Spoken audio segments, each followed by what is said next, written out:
So I'm going to be talking today about identity and the link between identity and sexual health. And I'll be focusing on black minority ethnic men who have sex with men in the UK. So the structure of my talk is I'll begin by talking about one case study, and that's British South Asians of religious faith. And that's actually quite a diverse group because there are a variety of religious traditions represented in this cohort, as well as people who identify ethnically in slightly different terms. I'll then go on to outline some of the identity-related issues observable in this group on the basis of research that both I've conducted and others have conducted.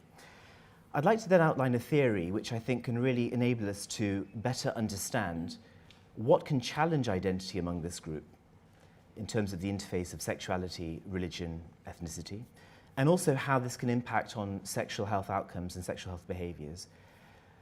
I'll describe some of these methodological points that underpin the research that I've done, and then I shall try to conclude and wrap this all up with some, hopefully some practical implications.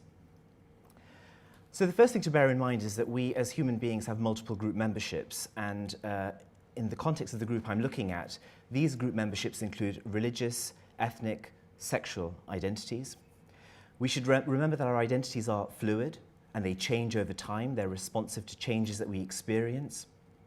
People can go from identifying as bisexual to gay simply because the labels may serve different purposes in different contexts. We should bear in mind that the identities that we claim, that we lay claim to, also are associated with particular norms, values, stereotypes, and that can lead us to resist some identities and to take some on. Now, my primary concern here is how identity and behaviour and health can be linked together, and I hope that the theory I present will enable us to think about that in a bit more depth. Before I continue, however, to discuss that specific point, I want to outline just very briefly some of the key identity issues among the cohort that I'm focusing on. And I want to start off by thinking about religion. So many British South Asians, particularly those of Pakistani background, identify as Muslim. And this is often a very important identity for this cohort. It's often a lens through which the rest of the world is sort of regarded because of the importance of this identity. So it makes sense to think about what the stance on homosexuality and LGBT issues may well be within this religious tradition. The short answer is it's quite difficult to pin that down because there are so many different denominations, as with other religious groups, and religion's often entwined with local cultural norms and values. But what's quite clear from the research that has been conducted is that the mainstream Islamic stance seems to be negative, and this is the message that many gay Muslims themselves take home. In order to substantiate this position, various passages from the Quran are drawn upon, particularly the story of Lot, as well as some hadiths, so testimonials of the Prophet's life, which seem to point towards the outlawing of homosexuality. However, there is a reverse discourse. There are some groups that are attempting to showcase the possibility of being Muslim and gay and Muslim LGBT simultaneously. But as Yip has remarked, there are at present very limited efforts in Islamic theology which can offer non-heterosexual Muslims the resources to actually construct this reverse discourse, which means that some conflict may be faced by individuals. Sikhs are another important group within my cohort. Many Indians from North India identify as Sikh. Many cite their religion as a reason why their sexuality is problematic. But actually looking at Holy Scripture, we can see that there's no mention of LGBT identities at all. This is actually very much rooted within the culture, but religions tends to be erroneously cited as a reason or a substantiation, a justification of this position. And it's a very similar story within Hindu perspectives. Hinduism does not overtly condemn homosexuality, yet some people believe that that's the case. It tends to be more cultural rather than theological in origin, homophobia. Now, I've done some work looking at how Muslim, Hindu and Sikh heterosexuals think about homosexuality and LGBT identities in order to understand the backdrop against which second-generation British South Asians might be constructing their sexual identities, because they, of course, will construct these identities in accordance with the messages that they're exposed to within their environments. Some of the observations that have emerged from my research show stereotypes among parents that their children who disclose that they are gay or bisexual are choosing to be rebellious, that their homosexuality is a Western influence, that perhaps something has gone wrong during childhood, that religious faith can heal, that this may be a test from God, and that there's some divine causality there, or that Satan is trying to tempt you, and therefore it's necessary to resist these temptations, and that a heterosexual marriage can put things right. So these are the sorts of messages that many people themselves are discussing, and that's the backdrop against which people are having to struggle with their identities. Now, I promised to present a theory that I think can be very useful, and that's identity process theory from psychology. It's a theory that specifies how we construct our sense of self, what it is that threatens identity, and how we cope with these threats.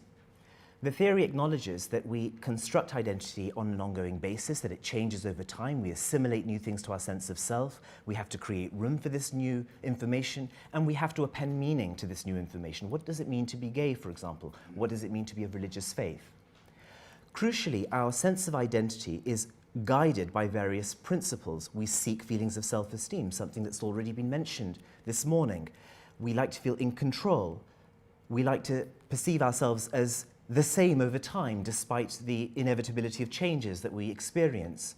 We like to perceive a sense of belonging within relevant groups. And ultimately, we like to perceive our identities as coherent, at least those traits, those aspects that we see as being connected with one another, as often religion and sexuality are. Now, this is a rather complex-looking model, but it explains the theory and how, when we experience threats to any of those principles, and of course, having looked at the stereotypes I presented on a previous slide, we can see how those principles may well be challenged by people believing that what you're doing is sinful. That can challenge your sense of self-esteem. Well, if your identity is threatened, you will try to cope with these threats by engaging in a variety of strategies. Some are psychological, others are more interpersonal, some are intergroup in nature. If something enhances your identity, you're likely to reinforce that behavior, to internalize it, and to sustain that behavior. So very briefly, some methodological points of the studies I want to present. So I'm going to present some quantitative data very briefly, drawing on a very large-scale survey study of BME MSM. And I shall also present a series of interview data, interview studies, and the data deriving from those studies that tapped into the experiences and the identity experiences of the groups that I'm interested in. The first thing to bear in mind is that in thinking about the model IPT, we see evidence of various principles being threatened when people are thinking about the interface of their sexual religious identities. And some of these quotes illustrate that. By the way, when there's an M in brackets, that's referring to a Muslim respondent, S refers to a Sikh respondent, and H to a Hindu respondent. So self-esteem, I was fighting with myself when I was little. It felt so right and so damn wrong all at once. I knew my family and friends and community would hate me if they knew I'm gay. I felt horrible about myself. We can see how these stereotypes and the stigma surrounding sexuality, sexual minorities within cultural settings can lead to difficulties in deriving a positive self-conception. Self-efficacy, the inability to change what one believes to be wrong within valued group memberships, the stance that is perceived to be incompatible with sexuality. I know our religion doesn't teach homophobia, but nobody listens. There's not even a discussion going on, and that makes me feel really helpless. So people want to try to redress this problematic reality that they observe in their groups, but feel unable to do so. And continuity, of course, given that people value particular relationships, they fear the breakdown of these relationships if they disclose their sexual identity to significant others, like to parents, to friends, to community members. It isn't the case that people can unproblematically depart from a group that stigmatizes them, such as one's religious group or ethnic group. These groups are often entwined with other valued groups, and therefore they're essential to people's sense of well-being. So that fear can challenge the sense of continuity because people are afraid of how the present will connect with the future and that disconnect that they may be unable to resolve. Belonging is an obvious one. If you feel that you will be ostracized from valued groups, your sense of belonging will be challenged. You may lose membership in key groups. A Sikh participant said, "To be honest with you, now I'm totally fine with it, like relaxed and calm about who I am being gay. It's the family and culture that makes it a big issue because they're not going to accept it the way I have, are they? They basically bring me back to square one, if you get what I mean." So whilst individuals may have resolved conflict at a kind of a psychological, personal level, they do fear responses from key significant others, which can be challenging. We also can observe similar threats to faith identity. And this is, remember what I've said, an important identity. Self-esteem, belonging can be challenged in relation to that particular dimension of one's identity. And I'm mindful of time, so I won't go into depth on this, but Dominic will make available my slides, so that information is there as a resource if you want it. Okay, I'll miss this out, actually. I'll go on to talk a little bit about sexual behaviour and sexual health. Now, in looking at HIV knowledge and STI knowledge and sexual practices among the cohort I'm interested in, there are some interesting observations that can be made. In quantitative research, what's observable is that HIV knowledge among British Asians seems to be considerably lower than many other groups, including other BME groups, certainly lower than the general population. There's also no significant effect of education. So it isn't the case that a South Asian person on average who's more educated will necessarily know more. So there seems to be something about the social networks from which one derives this information that isn't really providing much exposure. I found it quite interesting that those individuals who actually perceive themselves as being at low risk of HIV infection actually possessed the lowest HIV knowledge as well. Those who perceive themselves as having very high knowledge, actually, there was an erroneous risk appraisal there. So there's something that requires, that's something that requires some attention about how people can derive accurate risk appraisals. And it's got a lot to do with identity because our groups provide us with information. Our groups are key sources of information. Now, in looking at how people may manage risk in relation to sexual health, identity also makes its way in here. And these quotes demonstrate how identity is so relevant. So one respondent said, I only get with other Asians, basically, people I know I'm comfortable with. Okay, not always people I know, but I'm into Asian guys, and I ask if they are DDF, which is an acronym for drug and disease free, so it's not that much of a problem for me. So the relevance of identity here is that we know from many, many years that in-group favoritism is something that characterizes the human experience. We favor members of our own group, and we often associate risk with other groups. And therefore, people believing that their own group is very low risk may mean that they actually inadvertently start taking risks, because that's not, of course, always going to be correct. People also have a profile in mind about what it means to be a very risky person. Somebody who goes to sex parties or who has multiple sexual partners is necessarily higher risk. And therefore, they see themselves as being low risk. So there's this very specific understanding of what risk means within this particular group. There's a perception that HIV is not big within one's community. Some people resisted ideas of risk associated with the self by virtue of their disidentification with being gay, the idea that I'm not gay, therefore I'm low risk, regardless of the number of sexual partners they may have and regardless of their specific sexual practices. So it shows again how identity, that identity category, being gay, evokes particular images in people's minds, and by resisting that, they're also able to see themselves as being lower risk. Now, these data show the particular risk-taking behaviours and the prevalence among the different groups, and we can see among South Asians there seems to be slightly lower frequency of drug use, but actually a higher frequency of sauna visits than some of the other groups. And that makes sense in terms of the low levels of disclosure of sexual identity due to fear of rejection and given the threatening nature of this identity that I've described already.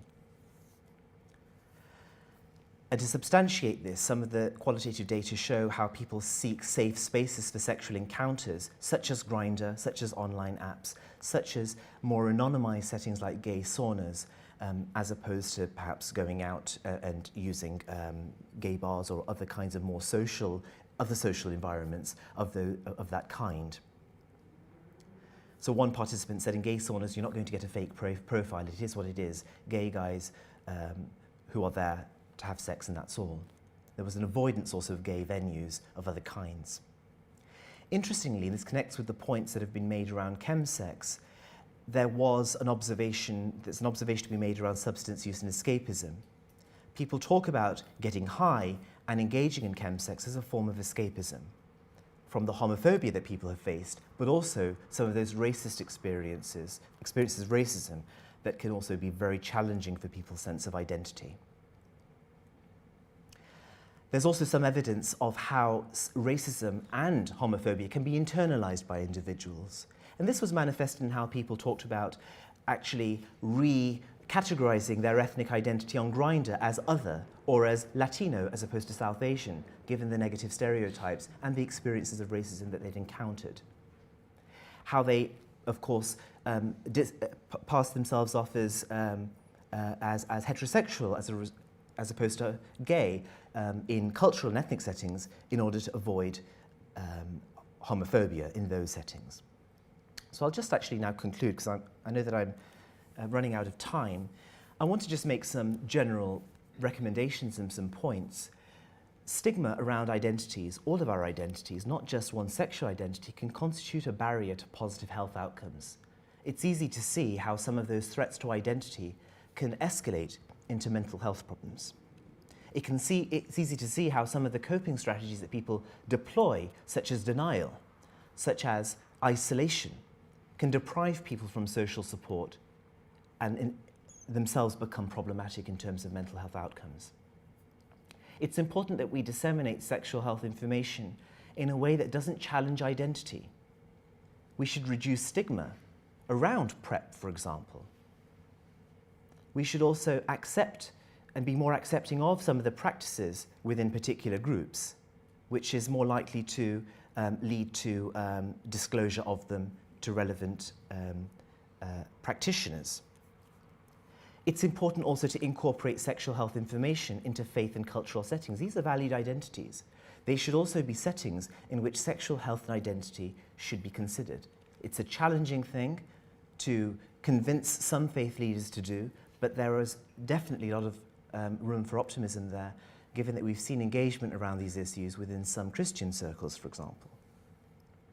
Sexual health screening also needs to happen in various community settings. The slide that I didn't get time to show you was that screening is quite low among this group.